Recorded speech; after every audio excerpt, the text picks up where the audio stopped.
A blessed day to everyone. My name is Alvin Fabella. Welcome to Pathways of Hope.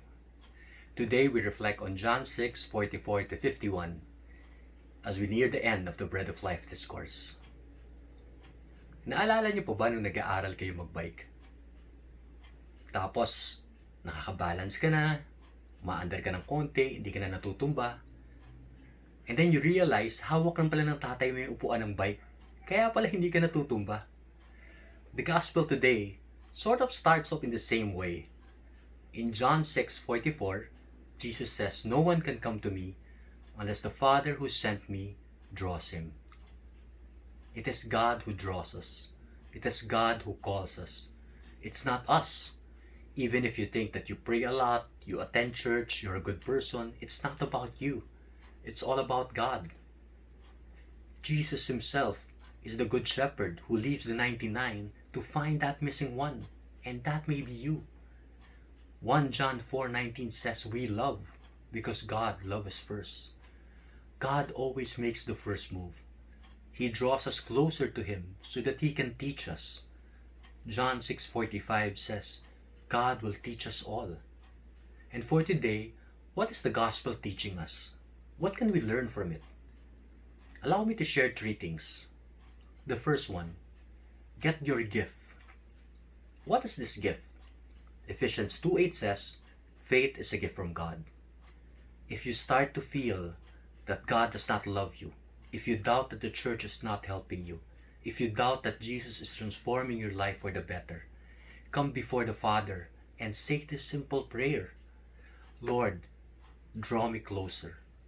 Because when God draws us closer, He's able to teach us. He's able to love us. He's able to guide us. And when God draws us closer, we start looking for Jesus. Hindi po ba ganyan ang nangyari sa John 6? When Jesus multiplied the bread and the people had their fill, the crowd started to look for Jesus. They had to cross the Sea of Galilee, go to Capernaum to find Jesus Christ. Because when God draws us closer, we have this desire to have a relationship with God. And this is the difficult part. Because God is all perfect, almighty. He is holy. But God appears to be so distant. And it's hard to have a relationship with someone who is so distant. And God is pure spirit. God is invisible. It's hard to have a relationship with someone who you cannot see. So what does God do? That's the second point. The second point is this: God becomes man. Jesus is God becoming man. In Colossians, it says that He is the image of the invisible God. So He comes here on earth. We're able to see Him. We're able to feel Him. He's able to teach us. He's able to serve us and love us. But you know how the story ends.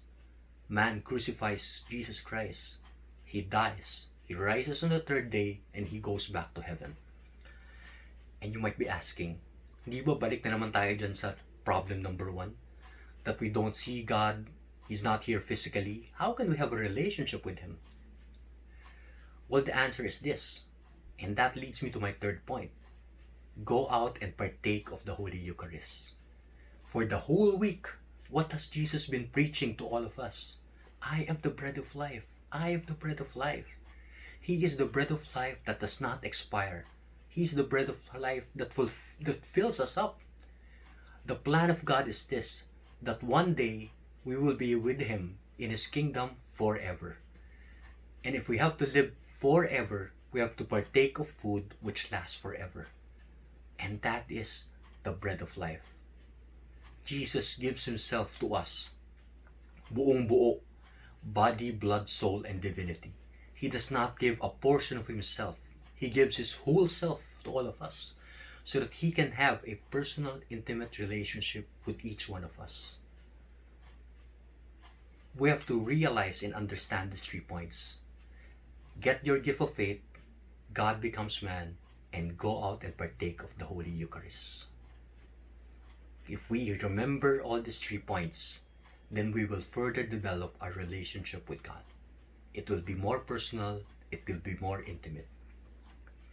And you know, a lot of persons out there are also hungry, not only physically, but spiritually as well. and you can be a pathway of hope for all of them. Share this video and allow them to reflect on this video. Allow them to realize that all they need is the bread of life, because it is the bread of life that will give them eternal life. I pray that you have a blessed Thursday as you continue to reflect on this truth.